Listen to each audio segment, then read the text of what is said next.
Hi అండి, అందరికీ good morning. Night మార్ట్కి వెళ్ళాం, సో లేట్ అయిపోయింది. ఇంకా అందుకే ఖుషి లేగలేదు. నేను అప్పుడే లేచాను, 7:30 అయింది. వాషింగ్ మిషన్లో బట్టలు వేసి అంటూ తోమలేదు. ఈలోపు ఖుషి లేచేసింది. ఇంకా సరే అని కాసేపు తను పట్టుకున్నాను. ఇంకా ఏమైంది అని ఇంకా తమ్ముడు ఉన్నాడు కదా అని కాసేపు తనకి ఇచ్చి నేను ఇంకా వంట పని చేసుకున్నాను. ఇంకా పచ్చడి ఇంకా టిఫిన్ అలా చేసుకున్నాను. ఇంకా వీడియో చాలా ఫాస్ట్గా వెళ్ళిపోతుంది, అందుకే నా వాయిస్ కూడా ఇంకా నా వాయిస్కి దానికి కొంచెం లేట్ అవుతుంది. ఇంకా బ్రష్ అయితే చేస్తాను ఇద్దరము. నేను చేస్తుంటే దాన్ని కూడా వచ్చేసింది అనమాట. ఇంకా ఖుషికి ఇడ్లీ అంటే అస్సలు నచ్చదు.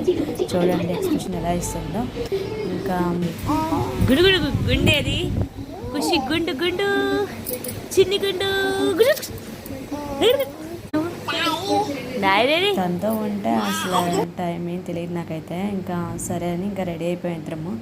బొట్టు తీసుకొచ్చింది, సర్లే అని పెట్టాను. తీరా చూస్తే కాసేపు కూడా ఉంచలేదు. ఇలా చూసి పడుకుంది కదా అని పులిహోర చేశాను. ఇంకా నేను కూడా లంచ్ అయితే ఖుషి వాళ్ళ నానైతే ఈవినింగ్ 5:30కి ట్రైన్ తిరుపతి అయితే వెళ్తున్నారు ఇవాళ. సో అందుకే పులిహోర చేశాను, ఆయన తీసుకెళ్తారని. సో ఇంకా అంతే ఈ వీడియో నచ్చితే please like, share and subscribe చేసుకోండి, సపోర్ట్ చేయండి. ఇంకా అంతే ఈ వీడియో. Bye friends.